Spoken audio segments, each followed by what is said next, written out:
Hey, welcome back. It's Joe from Home Studio Corner. Got a video today on parallel processing. Now, what the heck is parallel processing?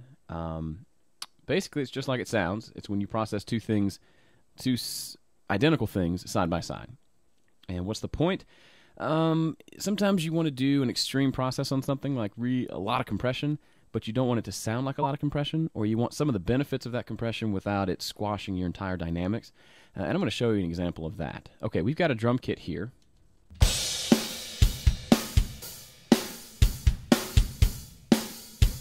Okay, sounds good. And it's all, as you can see, we've got drum tracks here, and they're all being routed to this aux track, or this submix. Now what I'm going to do, first off, just so we all on the same page, we can see that all the drums are going out to this drums bus, and the drums bus is feeding into this aux. Now I'm going to create a new stereo aux input, and I'm going to set that input to drums as well. So now we actually have two, solo safe that, we've got two tracks holding the drums now. Okay, that by itself does nothing, it just makes it louder, no big deal.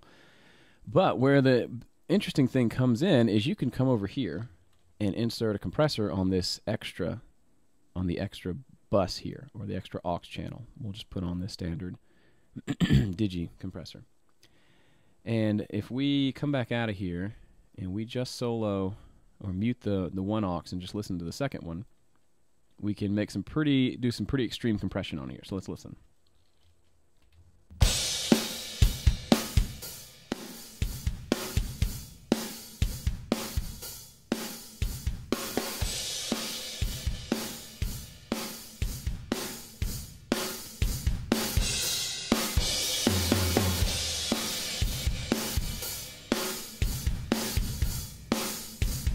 Now, that in and of itself doesn't sound great, but it's got that big, you can hear the room a lot better, the pumping and breathing of the entire drum mix.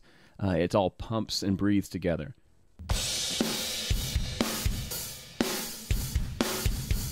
Now, that sound by itself may be good for a very specific genre of music, but chances are that's not the sound you're going for. But you may want some of that organic, rough, sound of everything just squashed together in one room.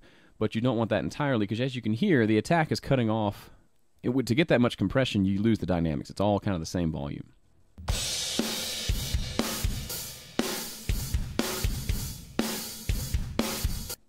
And it's kind of distorted a little bit. But when you blend that back in, we're going to pull this down, and we're going to blend that back in with the original dry track that has no processing on it. And listen to how it adds some of those benefits of that compression and the way it makes it sound a little bit bigger and kind of this huge sound without losing any of the dynamics of having it run through with no compression on it at all.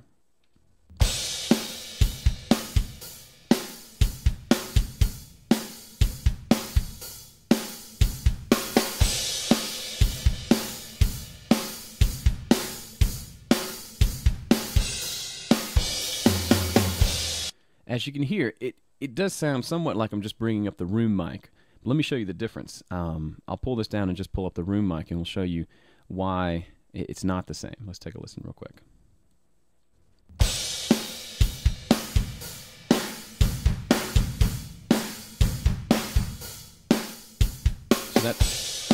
So that's bringing up the room mic. This is bringing up the compressed track.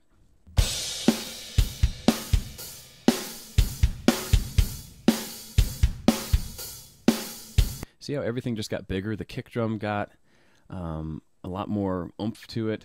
You could hear the room a little bit more, but not overwhelming like when you turn up just the room mic.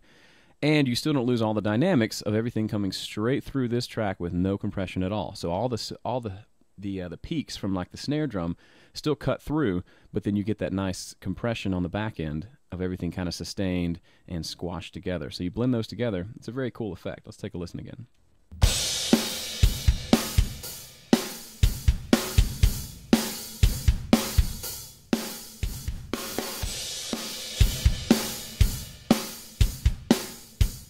Dry.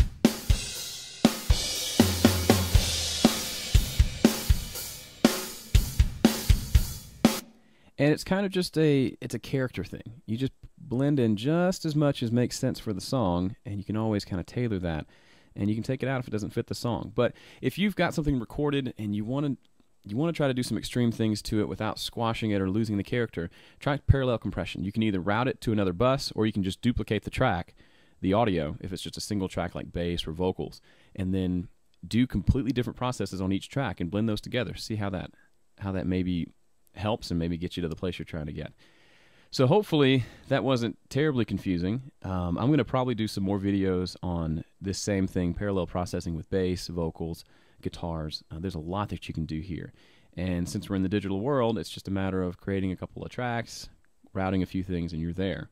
Whereas in the analog days, you'd have to route things out through a patch bay or use some sort of a mult panel to get those extra tracks into a different channel. So anyway, mess around with that, try it out, see how you like it. And as always, leave a comment on the blog if you like it at homestudiocorner.com. And thanks again for watching.